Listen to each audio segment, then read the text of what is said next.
محفل میلاد النبی صلی اللہ علیہ وسلم کی حقیقت کیا ہے، ضرورت کیا ہے اور تقاضے کیا ہیں، اس حوالے سے کچھ گزارشات عنوان گفتگو رہیں گی۔ دعا ہے اللہ تبارک و تعالی اپنی ناراضگی والے جملے سے محفوظ فرمائے، اپنی رضا والی بات کرنے کی توفیق عطا فرمائے۔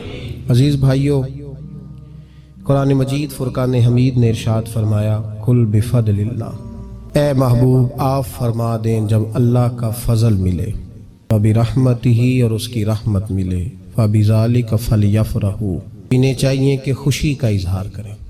سورہ یونس کی آیت نمبر 58 ہے، جب اللہ کا فضل اور اس کی رحمت ملے تو خوشی کا اظہار کرو، خوشی کا۔ اسلام مسرتوں کا دین ہے، خوشیوں کا دین ہے۔ نبی پاک سید عالم صلی اللہ تعالی علیہ وسلم کی مسکراہٹ کے اندر وہ حسن تھا کہ کائنات ساری حضور کی مسکراہٹ کی وجہ سے ہی مسکرا رہی ہے۔ حضرت جریر ابن عبداللہ رضی اللہ تعالیٰ عنہ حضور کے صحابی ہیں، وہ فرماتے ہیں کہ جب حضور مدینہ طیبہ تشریف لائے تو میں ملاقات کے لیے حاضر ہوا۔ پہلے دن میں حضور سے ملا تو نبی پاک مسکرا رہے تھے، پھر 10 سال میں حضور کو دیکھتا رہا، اور حضور کے وصال سے چند دن پہلے میری جو آخری ملاقات ہوئی تو اس میں بھی میں نے اپنے نبی کو مسکراتے ہی دیکھا ہے۔ اور فاضل بریلوی رحمۃ اللہ تعالی علیہ نے تو اس تخیل کا اور رنگ میں لیا ہے۔ وہ کہتے ہیں حضور کے مسکرانے سے ہی دنیا مسکراتی ہے۔ فرماتے ہیں جس کی تسکی سے روتے ہوئے ہنس پڑے۔ جب حضور ہلکا سا مسکراتے تھے تو رونے والوں کے دل بھی ٹھنڈے ہو جایا کرتے، غمزدہ لوگ مسکراتے تھے۔ حضور کی خوشیاں تقسیم کرتی تھی۔ نبی پاک صلی اللہ علیہ وسلم کا مسکرانا امت کے دلوں کو ٹھنڈا کرتا تھا۔ فرمایا جس کی تسکی سے روتے ہوئے ہنس پڑیں اس تبسم کی عادت پہ لاکھوں سلام۔ اور فرمایا یہ نہیں تھا کہ حضور بڑے تکلف سے مسکراتے تھے، حضور کی تو عادت تھی، اس تبسم کی عادت پہ لاکھوں سلام، مسکراتے رہنا، خوشی کا اظہار۔ اسلام بہت ساری چیزوں کا انسان کو پابند کرتا ہے، حدود و قیود میں رہنے کا حکم دیتا ہے۔ صحابہ کرام علیہم رضوان کے ہاں شادی کے موقع پر بارات لے کر کے جانے کا کوئی رواج نہیں تھا۔ حضرت عبد الرحمن ابن عوف رضی اللہ تعالیٰ عنہ جیسے مالدار لوگ بھی شادی کرتے ہیں تو نبی پاک کے بغیر بھی بارات چلی جاتی ہے۔ کوئی کانسیپٹ نہیں اس طرح کا کہ ڈھیروں بارات لے کے جائی جائے۔ حضرت عبد الرحمن ابن عوف کہتے ہیں میں حضور کی بارگاہ میں آیا تو سفید کپڑے پر پیلا زرد نشان تھا۔ حضور نے فرمایا کیا ہوا، یہ داغ کاہے کا؟ عرض کی حضور کل میں نے نکاح کیا تھا۔ تو محبوب نے جو ارشاد فرمایا اس میں فرمایا بڑی اچھی بات ہے، ولیمہ ضرور کرنا، چاہے ایک بکری ہی ذبح کرنا۔ بارات نہیں لے کے جائی جاتی تھی، ولیمے کا حکم دیا۔ اور بخاری میں نبی پاک نے یہ بھی فرمایا جب تمہیں کو ولیمے کی دعوت دے تو جایا کرو۔ اچھا، اب شادی کے موقع پر جو بارات لے کے جائی جاتی ہے تو اگرچہ حضور کی سنت نہیں، لیکن اسے ہم حرام نہیں کہتے، اسے ہم ناجائز نہیں کہتے، ہم نہیں کہتے کہ یہ تو نے غلط کیا۔ اگرچہ لے جانا حضور سے ثابت اس مروجہ انداز میں ثابت نہیں، اس طرح ہمارے ہاں جاتے ہیں، لیکن ہم پھر بھی اسے ناجائز۔ کسی صحابی نے اپنے بچے کی شادی پر اپنے گھر میں لائٹنگ نہیں کرائی، لیکن آپ کو دنیا کا کوئی عالم یہ فتویٰ نہیں دے سکتا کہ لائٹنگ کرانا حرام ہے۔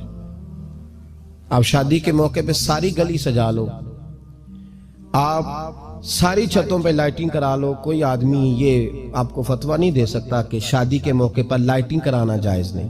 کبھی سنا ہے آپ نے کسی سے؟ بولیے یہ جائز ہے، جائز پیسے ہیں تو ٹھیک، بلکہ میں اس سے آگے بڑھتا ہوں، اس سے تھوڑا اور آگے جاتا ہوں۔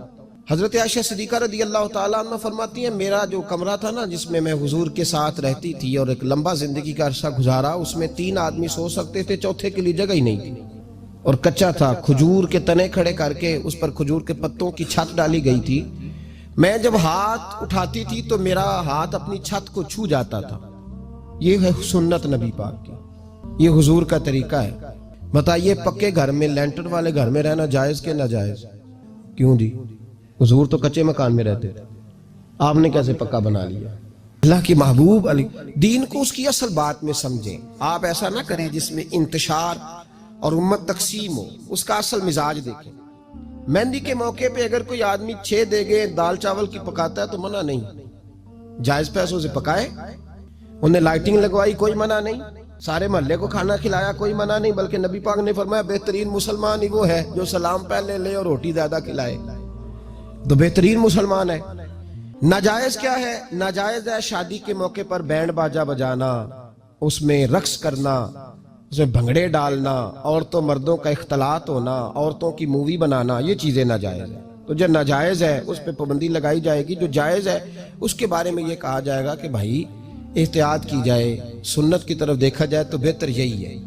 لیکن اگر کوئی کسی آدمی کے پاس جائز پیسے ہوں، وہ 100 کنال کے گھر میں رہے، اگرچہ سنت یہ نہیں، پر یہ تو کوئی فتویٰ نہیں نہ دے سکتا کہ حرام ہے تیرا 100 کنال کے گھر میں رہنا، کہ ہے فتویٰ کہیں آپ نے سنا؟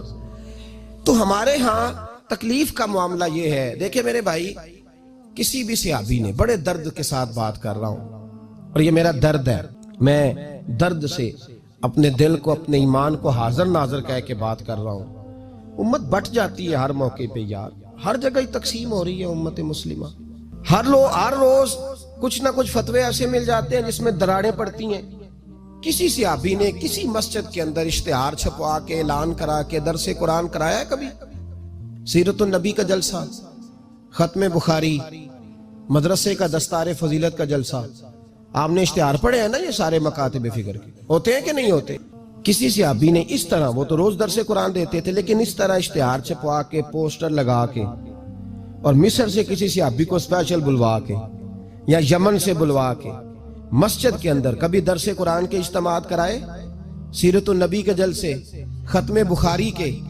او بھائی، یہ ساری چیزیں حضور کے صحابہ کی سنت سے مروجہ انداز میں ثابت نہیں۔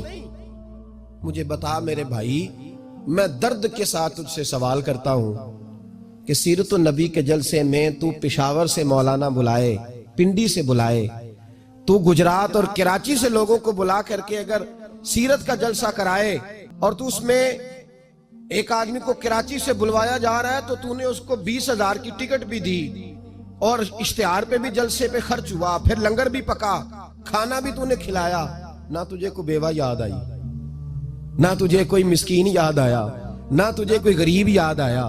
حالانکہ کہنا چاہیے تھا نا، یہ جو ₹1,00,000 لگ رہا ہے کسی بیوہ کی خدمت کر دینی چاہیے، یتیم کو دے دینا چاہیے۔ درد کے ساتھ بات کر، سوال میرا یہ ہے کہ وہی کام جو سیرت کے جلسے میں ہوتے ہیں، پہلے تلاوت ہوتی ہے، پھر نعت ہوتی ہے، پھر کسی عالم کا بیان ہوتا ہے، وہی کام صرف نام بدل کے کیا جائے، عید میلاد النبی نام رکھا جائے صلی اللہ علیہ وسلم۔ یہ میں آپ کے ذہنوں پہ دستک دے رہا ہوں، تقریر نہیں کر رہا، صرف دستک دے رہا۔ او بھائی دیکھو، ایک آدمی وہی کام نام بدل کے کرے تو جائز ہے، اور اگر اس میں نبی پاک کے میلاد کا نام رکھ لیا جائے یا نعت کا نام رکھ لیا جائے تو پھر مجھے اجازت دے میں تجھ سے سوال کروں کہ صرف تجھے حضور کی تعریف پوری لگتی ہے؟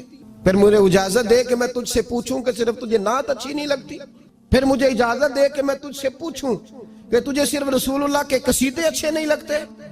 دے مجھے اجازت کہ میں تجھ سے سوال کروں کہ جہاں ذکر رسول کی بات آئے وہاں تو پریشان کیوں ہوتا ہے؟ تجھے پتہ ہی نہیں یہ تو وہ ذکر ہے کہ رب فرماتا ہے تم بیان کرو نہ کرو وَرَفَعْنَا لَكَ ذِكْرَكَ، محبوب میں نے خود تیرے چرچے ساری دنیا میں بلند فرما دیے۔ اور نبی پاک نے پوچھا حضرت جبریل سے کہ چل جبریل تو بتا میری امت کو پتہ چلے رب نے میرا ذکر کیسے بلند کیا ہے؟ تو جناب جبریل کہنے لگے محبوبہ رب فرماتا ہے میرے نبی سے کہہ دے جہاں جہاں تیرے رب کا ذکر ہوگا وہاں وہاں تیرا بھی ذکر ہوتا رہے گا۔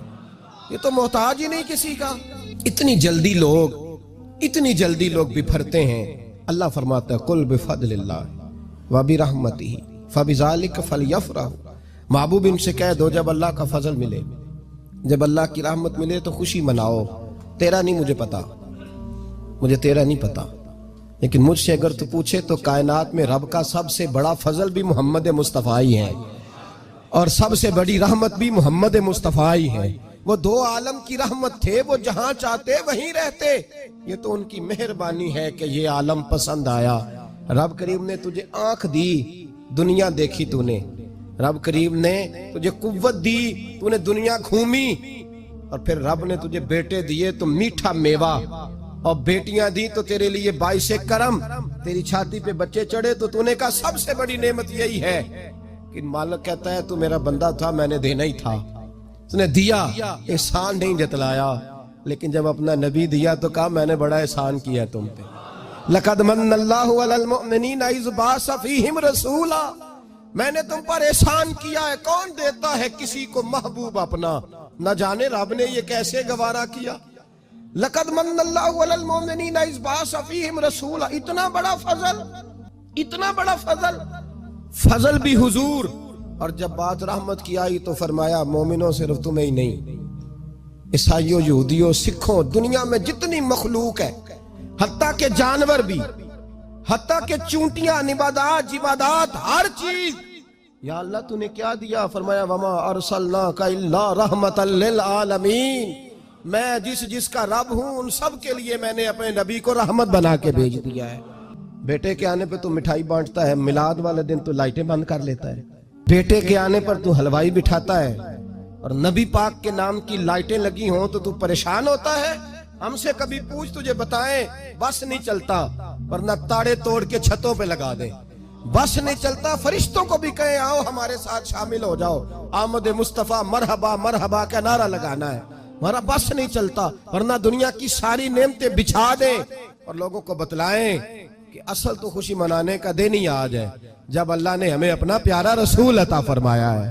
اور ہمارے امام، تو کہتا ہے میلاد نہ کر، ہمارے امام نے تو کہا حشر تک ڈالیں گے ہم. حشر تک، یہ 2-4 دن کا تو پروگرام ہی نہیں ہمارا.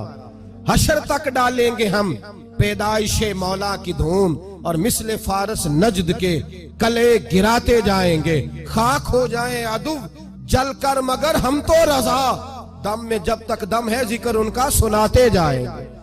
ہمارا تو 1-2 دن کا پروگرام ہی نہیں. کتنی بڑی نعمت ہے. حضرت عباس سے کسی نے کہا تھا اللہ کی سب سے بڑی نعمت، تو بخاری اٹھانا، فرمانے لگے محمد نعمت اللہ. بخاری ہے بخاری. فرمایا محمد اللہ کی سب سے بڑی نعمت ہے. بیٹے کے آنے پر تو حلوائی بٹھاتا ہے، اور نبی پاک کے نام کی لائٹیں لگی ہوں تو پریشان ہوتا ہے. ہم سے کبھی پوچھ، تجھے بتائیں بس نہیں چلتا، ورنہ تاڑے توڑ کے چھتوں پہ لگا دیں. بس نہیں چلتا، فرشتوں کو بھی کہیں آؤ ہمارے ساتھ شامل ہو جاؤ، آمد مصطفیٰ مرحبا مرحبا کا نعرہ لگانا ہے. ہمارا بس نہیں چلتا، ورنہ دنیا کی ساری نعمتیں بچھا دیں اور لوگوں کو بتلائیں اصل تو خوشی منانے کا دن ہی آج ہے جب اللہ نے ہمیں اپنا پیارا رسول عطا فرمایا ہے. اور ہمارے امام، تو کہتا ہے میلاد نہ کر، ہمارے امام نے تو کہا حشر تک ڈالیں گے ہم. حشر تک، یہ 2-4 دن کا تو پروگرام ہی نہیں ہمارا. حشر تک ڈالیں گے ہم پیدائش مولا کی دھوم، اور مثل فارس نجد کے کلے گراتے جائیں گے. خاک ہو جائیں عدو جل کر مگر ہم تو رضا، دم میں جب تک دم ہے ذکر ان کا سناتے جائیں گے. ہمارا تو 1-2 دن کا پروگرام ہی نہیں. اور پھر سنو، اتنی بڑی نعمت ہے. حضرت عباس سے کسی نے کہا تھا اللہ کی سب سے بڑی نعمت، تو بخاری اٹھانا، فرمانے لگے محمد نعمت اللہ. بخاری ہے بخاری. فرمایا محمد اللہ کی سب سے بڑی نعمت صلی اللہ، یہ سب سے بڑی نعمت ہے. کچھ کہا تو صحیح نہ یار. ایک مجھے کہنے لگا نہیں وہ 9 ربیع الاول کو آئے تھے، تو میں نے کہا 9 کو میلاد مناؤ، کوئی مسئلہ نہیں. 9 کو میلاد مناؤ، کوئی مسئلہ ہی نہیں. ہم تو سارا سال مناتے، بس 9 کو مناؤ نا بھائی. کون کہتا ہے عید نہیں ہم کہتے؟ میں نے کہا چلو جشن میلاد کہہ لیا کرو، کسی طرف آؤ تو صحیح نا بھائی. جشن میلاد ہی کہہ لو. یہ کہہ لو تم نے خوشی منانی ہے تو محفل میلاد کہہ لو، نہ عید کہو. عیدیں 2 ہی ہیں. میں نے کہا نہیں وہ بھی تیری غلطی ہے. میرے نبی نے کہا ہر جمعہ میری امت کی عید ہے. اور قرآن پاک پڑھ، قرآن پاک پڑھ. حضرت عیسیٰ کہتے تھے یا اللہ جب تو من و سلوہ نازل کرے گا وہ دن ہمارے لیے عید کا دن ہوگا. اور سیاستہ پڑھ. حضرت عمر کہا کرتے تھے جس دن دین مکمل ہوا یوم اکملت لکم، یہ آیتیں نازل ہوئی تو فرمایا وہ دن ہمارے لیے عید کا دن تھا. یہودی ہمیں کہتے تھے یہ آیتیں ہم پہ آتی تو ہم عید مناتے. یہ بھی تیری غلطی ہے کہ عیدیں 2 ہی ہیں. رب جب بھی کسی کو دید کرائے وہ عید کا ہی دن ہوتا ہے، وہ عید کا ہی دن ہوتا ہے بھائی. ہمارے لیے سب سے بڑی عید یہ ہے، اس لیے کہ باقی عیدیں اسی عید کا صدقہ ہے صلی اللہ تعالی علیہ. تو عید میلاد النبی پہ اظہار مسرت کرنا، خوشی کا اظہار کرنا، خوشی کا اظہار کرنا، یہ تو ایمانی تقاضا ہے، یہ تو روح کا تقاضا ہے، یہ تو اندر اچھلتا ہے. شریعت جتنی ہمیں اجازت دیتی ہے اتنا ہم کرتے ہیں. اور کوئی میلاد کی محفل میں کوئی ایسا کام نہیں ہوتا جو شریعت سے ٹکراتا ہو. پہلے کیا ہوتا ہے؟ تلاوت، منع ہے قرآن پڑھنا. دوسرا کیا ہوتا ہے؟ اتنا درجہ ہے نعت کا، اب تو نہ نعت پڑھنے والے رہے نہ سننے والے رہے، دونوں میں ہی کمی ہے. اور میں اکثر کہتا ہوں نعت پڑھنا اتنا کمال نہیں جتنا سننا کمال ہے. سننے والا کوئی ہونا چاہیے، نعت سننا زیادہ معنی رکھ. اس کی وجہ یہ ہے کہ نعت پڑھنا صحابہ کی سنت ہے اور سننا محمد مصطفیٰ کی سنت ہے. اور سننے والے کا درجہ، ہاں تیرا درجہ زیادہ ہے اگر تو سمجھے تو. اور اتنا بڑا درجہ کہ حضرت احسان بن ثابت نعت پڑھے تو نبی پاک اپنی چادر ممبر پہ بچھائے اور وہ میں نیچے نہ پاڑ، ادھر میرے ممبر پہ بیٹھ کے پاڑ. یہ کوئی معمولی بات ہے؟ رسول اللہ کی نعت سننا. بلغ العلا بے کمال ہی کشفت دجا بے جمال ہی حسنت جمیع. شیخ سعدی کہتے ہیں 3 فقرے لکھے تو چوتھا ہوتا ہی نہیں تھا، میں سو گیا، بڑا پریشان تھا کہ چوتھا فقرہ نہیں بن رہا. بلغ العلا بے کمال ہی کشفت دجا بے حسنت جمیع. چوتھا لکھا نہیں جاتا تھا، نیند آ گئی، میری آنکھ لگی تو محبوب کا دیدار ہوا. حضور نے فرمایا پریشان پڑے ہو؟ میں نے کہا محبوبہ 3 لکھے ہیں، چوتھا بان ہی نہیں رہا. تو حضور نے فرمایا چل سنا نا مجھے. یہ چھوٹا نعت پڑھنا کوئی چھوٹا کام ہے؟ یہ تو ہم نے کھاتا ہی غلط لوگوں کو دے دیا ہے. وہ تو اس قابل ہی نہیں تھے کہ نعت سنی جاتی. بلغ العلا بے، شیخ سعدی کہتے ہیں میں سنانے لگا اور مصطفیٰ سننے لگے. بلغ العلا بے کمال ہی کشفت دجا بے جمال ہی حسنت جمیع خصال ہی. تو حضور نے فرمایا چل سعدی کہہ دے صلو علیہ وآلہ، کہہ دے صلو علیہ وآلہ. فرماتے میں کہتا جاتا تھا اور مصطفیٰ مسکراتے جاتا. چھوٹا درجہ ہے نعت؟ نعت تو ایمان ہے، نعت تو طاقت ہے، نعت تو تیری روح کو بیدار کرتی ہے.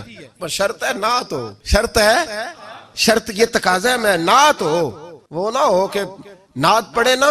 میرے حضرت صاحب فرماتے ہیں نعت کا مقصد ہے جب بندہ نعت پڑھے تو اس کا دل نبی پاک کے گنبد کی طرف جائے، جب نعت سنے تو اس کی توجہ رسول پاک کی جانب جائے. یہ نہ ہو کہ نعت سنے تو توجہ گانے کی جانب جائے. یہ نہ ہو کہ نعت ہو رہی ہو تو لوگ کہیں، میرے کان میں لوگ کہہ دیتے، آپ یقین کریں محفل میں بیٹھے لوگ کہتے ہیں فلانے گانے دی طرز پہ لاندہ جی، تو کدھر گیا دھیان اس کا؟ تو یہ نعت تو نے پڑھی ہے، یہ نعت سنی نہیں آج تک. ہاں اگر نعت پڑھنی ہو تو علامہ اقبال کی لکھی ہوئی پڑھا کر، اگر نعت پڑھنی ہو تو شیخ سعدی کی لکھی پڑھا کر، اگر نعت پڑھنی ہو تو حضرت احسان بن ثابت کی لکھی پڑھا کر.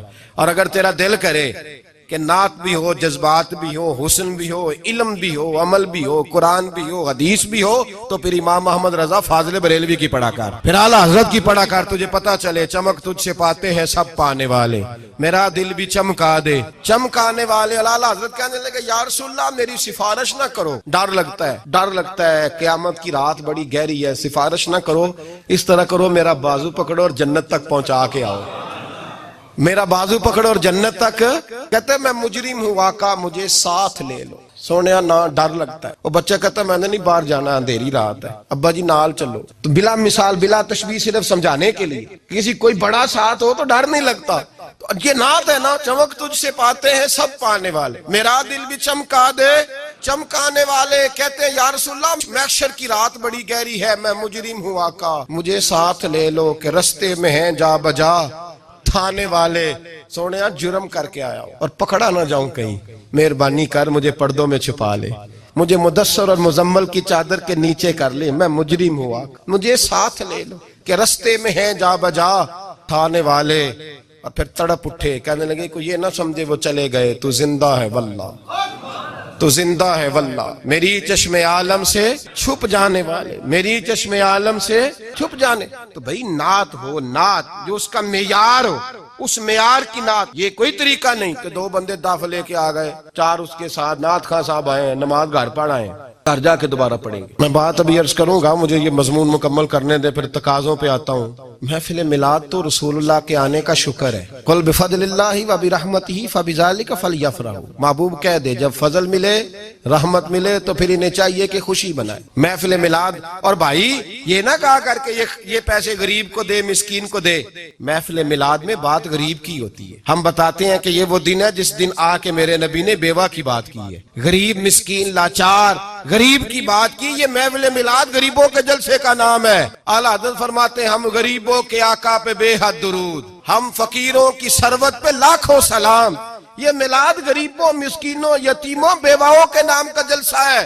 شکوہ ہے مجھے اس جلسے سے. جلسہ تو میلاد کا ہو پر صدارت چودھری کر رہا ہو، صدارت مالدار کر رہا ہو، وڈیرا کر رہا ہو، کوئی ضرورت نہیں. جلسہ میلاد کا ہو تو صدارت کسی غریب کو کرنی چاہیے، ماڑے کو کرنی چاہیے. ورنہ ضرورت کیا ہے؟ جو حضور کے میلاد میں آئے ہیں وہ سارے مہمان خصوصی ہیں، کوئی حرج نہیں، کچھ نہیں ہونے لگا، کوئی نہیں کھا جاتا.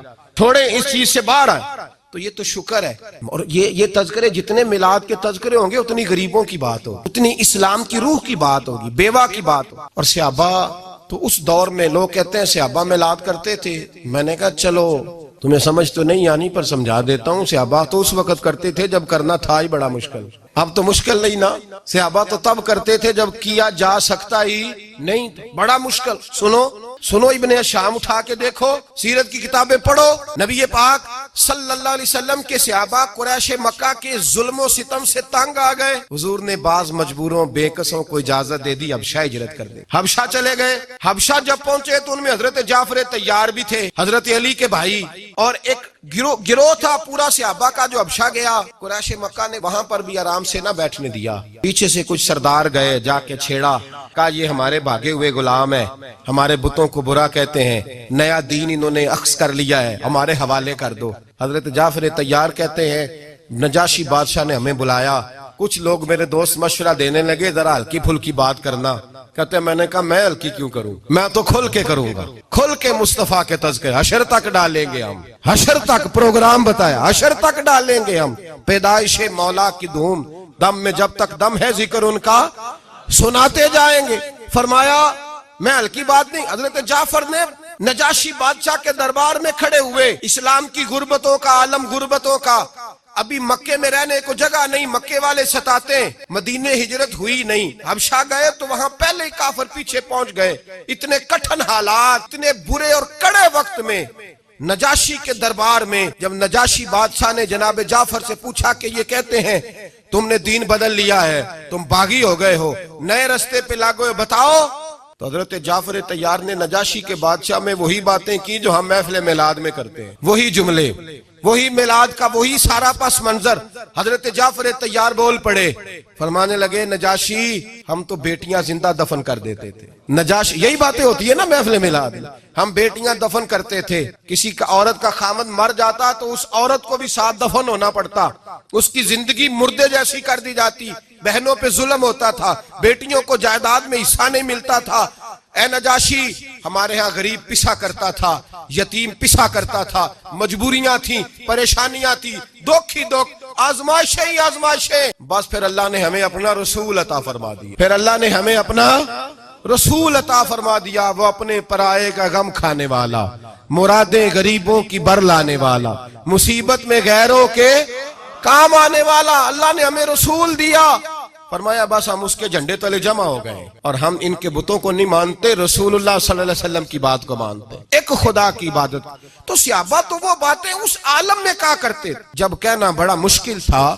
انہوں نے وہی میلاد کی باتیں جو ہمارے ہاں ہوتی ہیں، یہی ہوتی ہے نا میلاد کی بات. ایک صاحب شکوہ کرنے لگے، کہنے لگے تھی مولوی ہر محفل میلاد میں یہی بتاتے ہیں بیٹیاں زندہ دفن ہوتی تھی، فلاں ہوتا، اب بدل لینا چاہیے. تو میں نے کہا جب باتیں ہیں یہ تو بدلی کیسے جائیں، باتیں ہیں یہ جو ہر سال محفل بعد میں دہرایا جاتا ہے تو بتایا جاتا ہے کہ ابھی بھی بیٹی کے آنے پر پریشان نہ ہونا. اور بیٹی تو اب بھی دفن ہوتی ہے نا کئی رنگ میں. کوئی جائیداد کے نیچے دب جاتی ہے، کوئی ساس سسر کے ظلم کے نیچے دب جاتی ہے، کوئی زیور کے بوجھ میں دب جاتی ہے، کوئی جہیز کے مطالبے میں. تو بیٹیاں تو دفن ہو رہی ہیں ابھی. اس لیے ہم میلاد زیادہ مناتے ہیں تاکہ بیٹیاں آزاد ہو جائیں.